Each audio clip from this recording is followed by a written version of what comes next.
성도 여러분, 그간 안녕하셨습니까? 오늘 이제 창세기 강의, 수요 창세기 강의 함께 나누도록 하겠습니다. 창세기 23장 1절에서 20절의 말씀이 되겠습니다. 창세기 23장 1절에서 20절, 조금 길지만 우리 한 장 오늘 나누도록 하겠습니다. 구약성경 29페이지 23장 1절부터 20절까지를 우리 같이 천천히 읽도록 하겠습니다. 시작. 사라가 127세를 살았으니 이것이 곧 사라가 누린 햇수라. 사라가 가나안 땅 헤브롯 곧 기럇 아르바에서 죽음에 아브라함이 들어가서 사라를 위하여 슬퍼하며 애통하다가 그 시신 앞에서 일어나 나가서 헷 족속에게 말하여 이르되 나는 당신들 중에 나그네요 거류하는 자이니 당신들 중에서 내게 매장할 소유지를 주어 내가 나의 죽은 죄를 내 앞에서 내어다가 장사하게 하시오. 헷 족속이 아브라함에게 대답하여 이르되 내 주여 들으소서. 당신은 우리 가운데 있는 하나님이 세우신 지도자이시니 우리 묘실 중에서 좋은 것을 택하여 당신의 죽은 자를 장사하소서. 우리 중에서 자기 묘실에 당신의 죽은 자 장사함을 금할 자가 없으리이다. 아브라함이 일어나 그 땅 주민 헷 족속을 향하여 몸을 굽히고 그들에게 말하여 이르되 나로 나의 죽은 자를 내 앞에서 내어다가 장사하게 하는 일이 당신들의 뜻일진데 내 말을 듣고 나를 위하여 소알의 아들 에브론에게 구하여 그가 그의 밭머리에 있는 그의 막벨라 굴을 내게 주도록 하되 충분한 대가를 받고 그 굴을 내게 주어 당신들 중에서 매장할 소유지가 되게 하기를 원하노라 하매 에브론이 헷 족속 중에 앉아 있더니 그가 헷 족속 곧 성문에 들어온 모든 자가 듣는 데서 아브라함에게 대답하여 이르되 내 주여 그리 마시고 내 말을 들으소서. 내가 그 밭을 당신에게 드리고 그 속의 굴도 내가 당신에게 드리되 내가 내 동족 앞에서 당신에게 드리오니 당신의 죽은 자를 장사하소서. 아브라함이 이에 그 땅의 백성 앞에서 몸을 굽히고 그 땅의 백성이 듣는 데서 에브론에게 말하여 이르되 당신이 합당히 여기면 청하건대 내 말을 들으시오. 내가 그 밭값을 당신에게 주리니 당신은 내게서 받으시오. 내가 나의 죽은 자를 거기 장사하겠노라. 에브론이 아브라함에게 대답하여 이르되 내 주여 내 말을 들으소서. 땅값은 은 400세겔이나 그것이 나와 당신 사이에 무슨 문제가 되리이까. 당신의 죽은 자를 장사하소서. 아브라함이 에브론의 말을 따라 에브론이 헷 족속이 듣는 데서 말한 대로 상인이 통용하는 은 400세겔을 달아 에브론에게 주었더니 마므레 앞 막벨라에 있는 에브론의 밭 곧 그 밭과 거기에 속한 굴과 그 밭과 그 주위에 들린 모든 나무가 성문에 들어온 모든 헷 족속이 보는 데서 아브라함의 소유로 확정된지라. 그 후에 아브라함이 그 아내 사라를 가나안 땅 마므레 앞 막벨라 밭굴에 장사하였더라. 마므레는 곧 헤브론이라. 이와 같이 그 밭과 거기에 속한 굴이 헷 족속으로부터 아브라함이 매장할 소유지로 확정되었더라. 아멘. 예. 아브라함의 그 순종에 대해서 우리가 지난번에 봤었죠. 그 하나님이 그 약속 성취를 재차 확인시켜 주셨어요. 뭘 통해서요? 아브라함의 믿음의 순종을 통해서 말이죠. 자, 이삭이 아내 리브가를 만나기 전에 사라가 세상을 뜨게 됩니다. 그때 사라 나이 127세라 그렇게 나오죠. 자, 헤브론에 이제 장사가 되죠. 거기서 사망을 하는데요. 이때 이삭의 나이가 37 정도 됐다고 봐야죠. 자, 헤브론이 어떤 지역입니까? 족장들의 근거지인 것입니다. 거기서 매장이 되고 거기서 이스라엘의 역사는 시작이 된 것입니다. 자, 사라가 아브라함의 아내였죠. 믿음의 어머니로서 성경에 나이가 언급되어 있는 것이 이게 유일한 것입니다. 이 사라의 나이가 이렇게 기록이 된 것은 그만큼 이 사라의 위치는 이 믿음의 후손들에게 매우 중요한 그런 의미를 가지고 있다는 것입니다. 2절에 보면 기럇 아르바에서 사망했다고 했는데요. 이게 헤브론의 옛 이름이죠. 이게. 그래서 이제 아브라함은 약 40년 만에 이곳을 다시 찾아온 거예요. 자, 거기 3절에 보니까 이제 아브라함이 얼마나 슬프겠습니까? 사랑하는 아내가 곁을 떠났습니다. 이제 매장을 해야죠. 예, 여러분, 고대 근동 사람들은 주로 사람이 죽으면 화장을 했지만 유대 사람들은 매장을 했어요. 예, 풍습이 그랬습니다. 그래서 헷족속에게 말했다 그랬죠. 헷족속은 히타이트 민족이죠. 세계 최초로 이 철기 문명을 일으킨 이 헷족속, 막강한 그러한 나라가 됩니다. 나중에 그 함과 가나안의 자손이다라고 이제 우리가 생각을 합니다. 자, 보세요. 그런데 하나님이 그 땅을 아브라함에게 주신다고 했는데 아브라함의 아내를 매장하기 위해서 햇사람에게 땅을 구매하게 만드신다는 것이죠. 예, 하나님이 이미 주신 땅이라면 이거 하나님 주신 땅이야, 내놔, 뭐 이럴 수 있잖아요. 근데 아브라함은 그렇게 하지 않았다는 것입니다. 정당한 대가를 지불하고 그 땅을 샀다는 것입니다. 그래서 이제 거기 4절부터 나오죠. 예, 4절부터 그 헷족속에게 당신들의 땅을 팔아라. 그 소유지를 이제 내게 달라. 거기다가 내 아내를 묻겠다 하는 거죠. 그러니까 6절에 보니까 헷족속이 아브라함에게 이르죠. 당신은 하나님이 세우신 지도자입니다. 우리 묘실 가운데 좋은 자리를 사용하소서. 그러니까 당시 말이죠. 아브라함의 그러한 그 무용담 있잖아요. 또 하나님을 어떻게 믿어왔는지 주변 사람들이, 주변 민족들이 그걸 전해 들은 거예요. 그러니까 아브라함이 믿은 하나님을 두려워했던 거죠. 하나님을 두려워하니까 아브라함을 선대한 거죠. 아브라함을 감히 어느 누가 해할 수 없는 그러한 상황이 되었던 것이죠. 성도 여러분, 하나님이 우리를 위하시면 누가 우리를 해할 수 있습니까? 그리스도께서 우리를 높여주시는 것입니다. 주님이 우리와 함께 하시면 주변 사람들이 우리를 함부로 대하지 못하는 것입니다. 그래서 헷족속이 아브라함에게 친절한 거예요. 무슨 소리야, 대가를 주다니 그냥 땅을 가지죠. 이렇게 나온 거 아닙니까? 그런데 이제 거기서 아브라함은 그렇다고 내가 공짜로 땅을 얻겠다 그런 소리 하지 않았습니다. 자,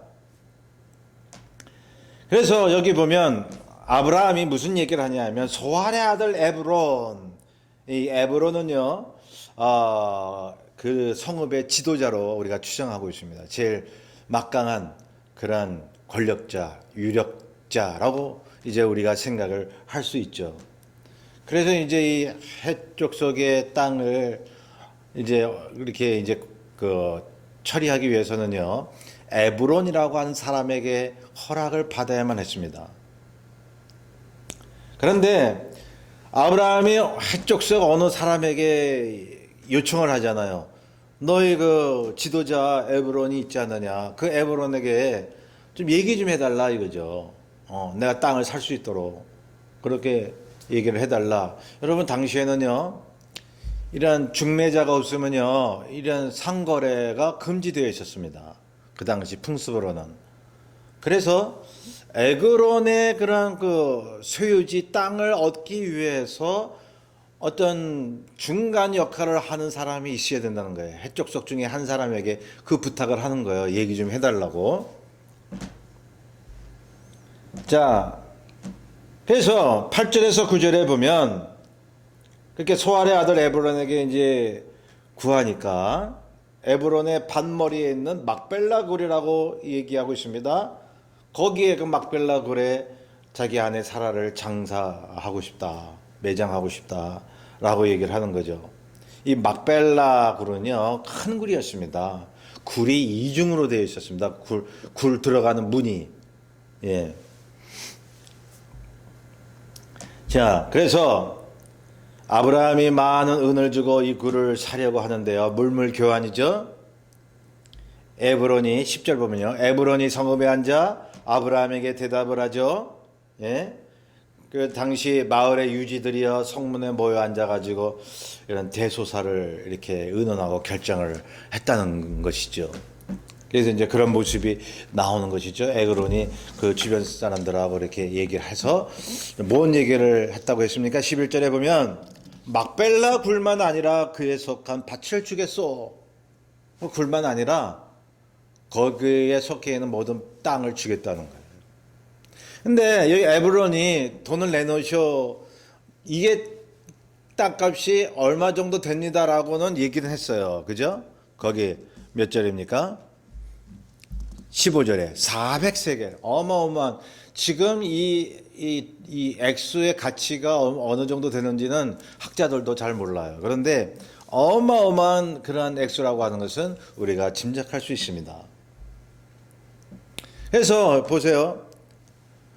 그거를 다 아브라함에게 주겠다는 거예요. 그러니 이 사람의 마음을 감동시키는 건 하나님이시지 않습니까? 예. 하나님께서 그 땅을 아브라함에게 주겠다, 그 후손들에게 주겠다 말씀하셨으니, 그 땅 주인이 그렇게 아브라함을 선대하게 만드신 거예요, 하나님이. 그렇다고 아브라함이 그냥 거저 가졌습니까? 이 400세겔을 줬잖아요. 자, 보세요. 땅값이 15절에 땅값이 400세겔이지만 그냥 줄 수 있다는 뜻으로 이 에브론이 이야기를 한 것입니다. 자, 그래도 13절에 보면 아브라함은 그래도 값을 치러야 되지 않느냐. 그래서 16절에 보면 값을 치렀다고 이야기하잖아요. 예. 에브론은 그냥 주겠다는데, 예, 아브라함은 값을 치르겠다고 얘기를 하는 거예요. 자, 그래서 17절 보면요. 마므레 앞, 여러분 마므레 앞, 그 막벨라에 있는 밭을 이제 받게 됩니다. 예, 마므레는요, 헤브론을 얘기하는 거예요. 그 헤브론 쪽에 있는 막벨라 굴과 그 밭을 사게 되는 것입니다. 그리고 계약서에 그 밭을 산 아브라함에게 어떤 소유를 갖고 있다라고 하는 그런 증명서를 만들게 되는 거죠. 예? 밭에 속한 전체 종목을 다 표시를 해요. 예, 아브라함이 이것을 샀다. 그러므로 이러한 밭에 있는 이러한 종목들, 품목들은 다 이 아브라함 것이다라고 그런 계약서가 있었다는 것입니다. 그래서 거기 17절에 보면 그럼 거기에 속한 굴과 그 밭과 그 주위에 둘린 모든 나무가 성문에서 들어온 모든 해적석이 보이는 데서 아브라함의 소유로 확정된지라. 예, 그렇게 기록을 하고 있죠. 자, 그 땅이 또 그 굴이 아브라함의 소유가 된 것입니다. 여러분, 아브라함의 아내 사라를 그곳에 묻고 그 다음에 아브라함도 거기서 매장되는 거예요. 이삭, 리브가, 야곱, 레아가 다 거기 합장됐습니다. 여러분, 이스라엘 사람들은요, 고대 이스라엘 사람들은 가정묘가 유행이었습니다. 가정묘. 그래서 성경 11개 이런 데 보면요, 조상에게로 돌아가니라 그런 말을 많이 하죠. 예? 조상에게로 돌아간다. 그건 실제로 가정묘를 말하는 거예요. 제가 이스라엘 가봤을 때요, 이렇게 예루살렘 근처에 돌아다녀 보니까 예루살렘 쪽도 그렇고 아주 지하인데 굴이에요. 그냥 굴. 예. 굴이면서 지하 이런 게 있습니다. 거기에 막 고조 할아버지, 증조 할아버지, 아버지 이런 묘들이 거기에 다 들어가 있는 거예요. 그 시신들이. 예, 관들이 거기에 다 있는 거예요. 자, 그러므로 그 헤브론 지역은 막벨라 굴은 이스라엘 족장들의 근거지가 된 거죠. 사라가 먼저 거기에 묻힘으로써. 네. 하나님이 약속한 땅을 정식으로 주시는 출발인 것입니다. 가나안 땅 사람들이 증인이 된 거예요. 예. 그러니 말이죠. 아브라함 때는 여러분 하나님께서 이렇게 그 가나안 땅에 있는 그런 주변 사람들과 이렇게 싸우지 않고 이 땅을 주셨음을 우리가 볼 수가 있는 것입니다. 이것이 하나님의 역사인 것입니다. 아브라함은 그 땅을 약속대로 하나님이 주실 것을 믿었습니다. 그런데 정식으로 값을 치루었습니다. 하나님이 땅을 주신다고 할 때 나중에 히브리 백성이 가나안 땅 점령할 때 전쟁으로 점령했지만 이러한 방법도 있는 거예요. 정식 값을 치르게 하심으로써 그 땅을 얻게끔 하신 거예요. 그래서 아브라함에게 그런 재력이 있는 그런 그 풍부한 물질을 주신 거예요. 그런 거 땅을 사게끔 그렇게도 역사하신다는 것입니다. 이것은 하나님의 그 하늘나라의 그런 일과 땅의 일이 일치되는 하나님의 역사인 것입니다. 제가 이 말씀을 보면서 하나님께서 저와 여러분에게 그리스도 안에서 약속하신 게 있죠. 그것이요, 초자연적인 기적의 역사로 이루어질 수도 있지만 지극히 상식적이고 평범하고 그리고 정상적인 방법으로 그걸 이루실 때도 많이 있다는 거죠. 제가 이 말씀을 왜 드리냐면요, 예수 믿는 사람 중에서는 그냥 막 다 하나님 거라고 막 거저 먹으려고 하는 분들이 계셨거든요. 제가 한국에 있을 때 어느 분이 열심히 전도를 했어요. 성경책을 막 나눠줬어요. 자기가 사가지고 지나가는 사람에게. 그 훌륭한 참 믿음이다라고 생각할 수 있는데요. 그런 분이요, 어떤 다른 교회 들어가서 전화를 쓰는데요. 전화 좀 씁시다. 그래서 그 전도사님이 전화 쓰세요라고 했는데 국제 전화를 한두 번 쓰는 게 아니에요. 막 걸어서 쓰는 거예요. 이 전도사님이 너무 곤란해가지고 이러시면 안 되는데 한 번만 쓰셔야죠. 어떻게 국제 전화를 그렇게 몇 번씩 말도 안 하시고 쓰시면 어떡합니까? 그랬더니요, 이분이 뭐라고 얘기하시냐면 모든 게 다 하나님 건데 내 아버지 건데 내가 쓰면 어떠냐고 막 이러는 거예요. 여러분, 이게 상식적입니까? 하나님을 믿는, 주님을 믿는 사람들의 할 도리입니까? 하나님께서는 이 땅의 모든 매매 관계나 여러 가지 예의 있고 도덕 있고 상식적인 것을 무시하지 않으십니다. 오늘 아브라함의 사건만 봐도 그러지 않았습니까? 하나님이 거저 그 땅을 주실 수 있는데 거저 주겠다고 에브론이 얘기를 하는데도 값을 치른 거예요. 아브라함은 하나님에 대한 수직적인 믿음이 있었지만 수평적인 인간관계의 상식, 그 예의를, 그 정상을 지켰습니다. 그래서 아브라함이요, 독자 이삭을 드린 것만이 믿음의 조상의 본이 아니라 지극히 상식적인 그러한 삶을 살았다는 거예요. 그것이 하늘에서부터 오는 하나님의 약속을 성취하는 역사의 깃털이 되었다는 것입니다. 오늘날 크리스천들은 기억해야 합니다. 하나님이 우리에게 이 땅에서 약속을 이루실 때에 우리의 의지와 노력과 믿음, 또 세상을 대처하는 지혜를 사용하십니다. 두루두루 사용하십니다.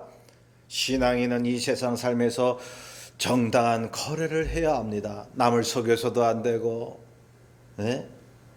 아주 부정축제해서도 안 되고요. 이 세상 법을 지켜야 돼요. 탈세하지 말아야 돼요.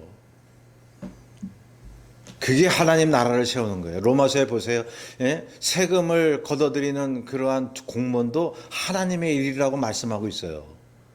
하물며 예수 믿고 구원 얻은 사람들이 진정한 하나님의 일을 해야 되지 않습니까?